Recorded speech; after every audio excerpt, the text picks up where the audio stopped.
একদিকে রয়েছে আর্জেন্টিনার গোলকিপার এমি মার্টিনেজ, যাকে বাঙালি হাজার কোটি আর্জেন্টাইন ভক্ত নাম দিয়েছে বাজ পাখি।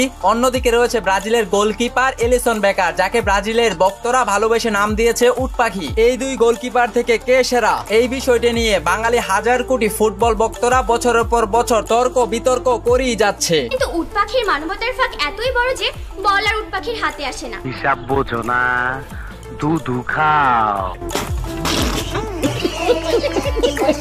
তাই আজকে 2024 সালে শেষে এসে আমরা আবারও জানতে চলেছি বর্তমান সময়ে টাকা পয়সা, বাড়ি গাড়ি এবং এই দুই গোলকিপারের পারফরম্যান্সে কে সেরা। তো চলুন বেশি কথা না বলে ভিডিওটি শুরু করা যাক। আর হ্যাঁ, প্রতিবারের মতো আবারও বলতে চাই, আপনি যদি আমাদের চ্যানেলে প্রথমবার এসে থাকেন তাহলে আপনার ওই সুন্দর হাতের আঙ্গুলটি দিয়ে দ্রুত একটি লাইক করে এবং সাবস্ক্রাইব করে আপনি এই দুই গোলকিপার থেকে কাকে অনেক বেশি ভালোবাসেন অবশ্যই কমেন্টে জানিয়ে রাখুন। আপনাদেরকে বলে রাখি, আজ থেকে 2 বছর আগে এই দুই গোলকিপারের হিসাব ক্যালকুলেশনটা ছিল অন্যরকম। আর আজ 2024 সালে শেষে এসে এমি মার্টিনেজ তার ক্লাব অ্যাস্টন ভিলা থেকে প্রতি বছরে বেতন পান $6.5 মিলিয়ন। অর্থাৎ বাংলাদেশি টাকায় মার্টিনেজ প্রতি বছরে বেতন পান 72 কোটি টাকা। অন্যদিকে এলিসন বেকার তার ক্লাব লিভারপুল থেকে প্রতি বছরে বেতন পান $13.5 মিলিয়ন, যা বাংলাদেশি টাকায় প্রায় 148 কোটি টাকা। তাই বেতনের দিক থেকে এখনো এমিলিয়ানো মার্টিনেজ থেকে অনেকটাই এগিয়ে রয়েছে ব্রাজিলের গোলকিপার এলিসন বেকার। তো চলুন এই দুই গোলকিপারের গাড়ির কালেকশন গুলো দেখে আসি। দেখা যাক এই দুই গোলকিপার কে কোন গাড়ি ব্যবহার করে এবং কার গাড়ি সবচেয়ে বেশি দামি। প্রথমে আমরা দেখব আর্জেন্টিনা গোলকিপার এমি মার্টিনেজের কোন কোন গাড়ি রয়েছে এবং তার গাড়িগুলোর বর্তমান সময়ে দাম কত। মার্টিনেজের কাছে প্রথম যে গাড়িটি রয়েছে তা ফেরারি 488 জিটিবি, যে গাড়িটি ফেরারি কোম্পানির একটি অন্যতম গাড়ি, যে গাড়িটি বাংলাদেশি টাকায় প্রায় 75 লক্ষ টাকা। এবং মার্টিনেজের কাছে রয়েছে BMW i8, যে গাড়িটি BMW সর্বোচ্চ উন্নত মানের একটি গাড়ি। এই গাড়িটি বাংলাদেশি টাকায় প্রায় ব্যাট সহ 6 থেকে 7 কোটি টাকা। এছাড়া মার্টিনেজের রয়েছে মার্সিডিজ বেঞ্জ Audi A8 এবং এসইউভি হিসেবে মার্টিনেজ ব্যবহার করে থাকেন রেঞ্জ রোভার ভ্লক, যেটি বিশ্বের অন্যতম এসইউভি গাড়িদের মধ্যে একটি। এমি মার্টিনেজের জন্ম আর্জেন্টিনা হলো মার্টিনেজের স্থায়ী বাড়ি কিন্তু ইউনাইটেড কিংডমে। লন্ডনে এমি মার্টিনেজের যে বাড়িটি রয়েছে সে বাড়িটি লন্ডনের অন্যতম একটি সেরা হাউস। এমি মার্টিনেজের সে বাড়িটিতে রয়েছে সকল ধরনের সুবিধা, যেমন swimming pool, gym centre, cinema hall ইত্যাদি। তো চলুন এবার ব্রাজিলের গোলকিপার এলিসন বেকারের গাড়ির কালেকশন গুলো দেখে আসি। আপনি জানলে অবাক হবেন, নেইমারের মতো এলিসন বেকারের কাছেও অনেক দামি দামি গাড়ির কালেকশন রয়েছে। নেইমার যেমন গাড়ির পিছনে অনেক টাকা ব্যয় করে থাকে, ঠিক তেমনি এলিসন বেকারও তার লাইফস্টাইলে দামি দামি গাড়ির পিছনে অনেক টাকা ব্যয় করে থাকে। এলিসন বেকারের গ্যারেজের প্রথম গাড়িটি Audi Q7। এই গাড়িটি ইন্ডিয়ার ক্রিকেটার বিরাট কোহলি ব্যবহার করে থাকেন এবং এসইউভি হিসাবে এলিসন বেকার রেঞ্জ রোভার অটোবায়োগ্রাফি গাড়িটি ব্যবহার করে থাকেন। বিশ্ব সেরা এই গাড়িটির মূল্য বাংলাদেশি টাকায় প্রায় 4 থেকে 5 কোটি টাকা।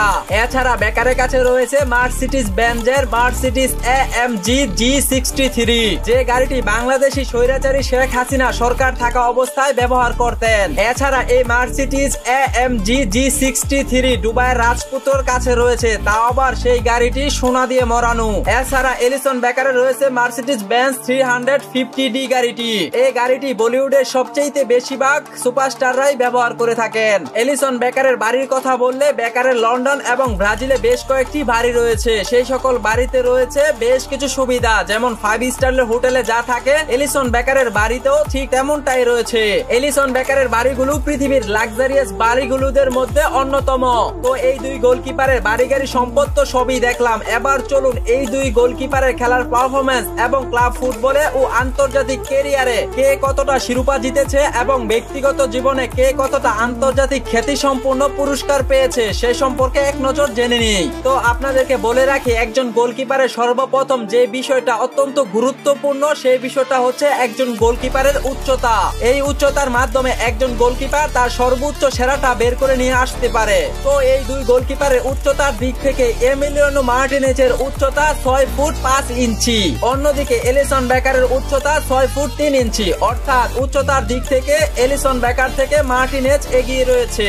এবার বয়সের কথা বললে এমিলিয়ানো মার্টিনেজের বয়স 30 বছর, এলিসন বেকারের বয়স 30 বছর। এবার এই দুই ফুটবলারের আন্তর্জাতিক ম্যাচের অভিষেকের কথা বললে 2021 সালে চিলির বিপক্ষে আন্তর্জাতিক ক্যারিয়ারে মার্টিনেজের ছিল প্রথম ম্যাচ। অন্যদিকে ব্রাজিলের এলিসন বেকারের প্রথম ম্যাচ ছিল 2015 সালে ভেনেজুয়েলার বিপক্ষে। অর্থাৎ এমি মার্টিনেজের প্রায় 6 বছর আগেই এলিসন বেকার আন্তর্জাতিক ক্যারিয়ারে অভিষেক হয়। আপনি যদি 6 বছরের বিষয়টা কম্পেয়ার করেন তাহলে এমি মার্টিনেজের ভবিষ্যৎ উজ্জ্বল বলেই ধরা যায়। বন্ধুরা, এই দুজনের ক্যারিয়ারের কথা বললে মার্টিনেজ তার ক্লাব ফুটবলে সর্বোচ্চ হলুদ কার্ড পেয়েছেন 8 বার। অন্যদিকে এলিসন বেকার তার ক্লাব ফুটবলে সর্বোচ্চ হলুদ কার্ড পেয়েছেন 8 বার। মার্টিনেজ তার জীবনে লাল কার্ড পেয়েছে 1 বার। মজার ব্যাপারটা হলো এলিসন বেকারও তার জীবনে লাল কার্ড পেয়েছে 1 বার। অর্থাৎ এই দুজনের হলুদ কার্ড এবং লাল কার্ড সমান সমান। এবার চলুন এক নজরে এই দুই গোলকিপারের ব্যক্তিগত ক্যারিয়ারের পুরস্কার সম্পর্কে জেনে আসি। এমি মার্টিনেজ ক্লাব ফুটবলে অ্যাস্টন ভিলার হয়ে সেরা গোলকিপার হয়েছেন 2 বার এবং আন্তর্জাতিক ক্যারিয়ারে 2021 সালে কোপা আমেরিকার সোনালী গ্লাভস জিতেছেন এবং 2022 সালে বিশ্বকাপের সোনালী গ্লাভসটাও এমি মার্টিনেজই জিতেছেন।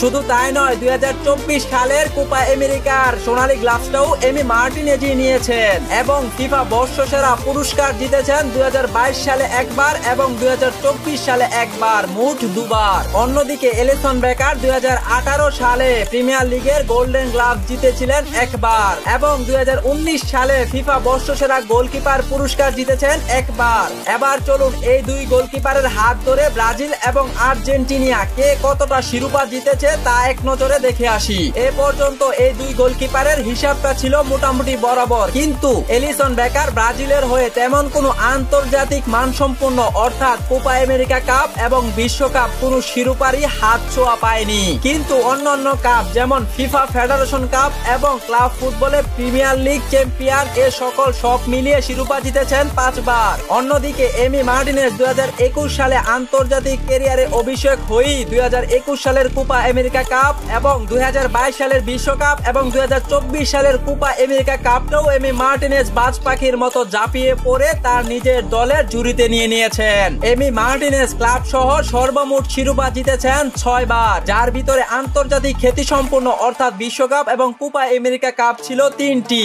আপনি একটু ভেবে দেখুন তো, মার্টিনেজ মাত্র অভিষেকের 3 বছরের ভিতরেই তার দলকে জিতিয়েছে 3টি শিরোপা, যা তার দল গত 30 বছর চেষ্টা করেও পারেনি। যেখানে আর্জেন্টিনাতে সর্বকালের সেরা খেলোয়াড় লিওনেল মেসি বলে একজন ছিল, সেই লিওনেল মেসির অন্ধকার ক্যারিয়ারটা যেন আলোকিত করেছে এমি মার্টিনেজ। আপনারা যারা এমি মার্টিনেজ এবং এলিসন বেকারের তুলনা করতে চান তাদেরকে আমি একটা কথা বলতে চাই, একটা দলের গোলকিপারই সবকিছু নয়, কিন্তু আবার এই গোলকিপারই পারে একটি দলের যুগে যুগে খরা কাটিয়ে বিশ্বকাপের স্পর্শ পাইয়ে দিতে। তবে মার্টিনেজ এবং এলিসন বেকার কারো ক্যারিয়ারও এখনো শেষ নয়। তাই তো আগামী কোপা আমেরিকা কাপ এবং 26 বিশ্বকাপের মঞ্চে সেই গোলকিপারের খেলাগুলো আবারও যে কেউ দেখাতে পারে। তবে আপনার কি মনে হয় 26 বিশ্বকাপের মঞ্চে এমি মার্টিনেজ সেরা হবে নাকি এলিসন বেকার সেরা হবে? অবশ্যই কমেন্টে জানিয়ে রাখুন।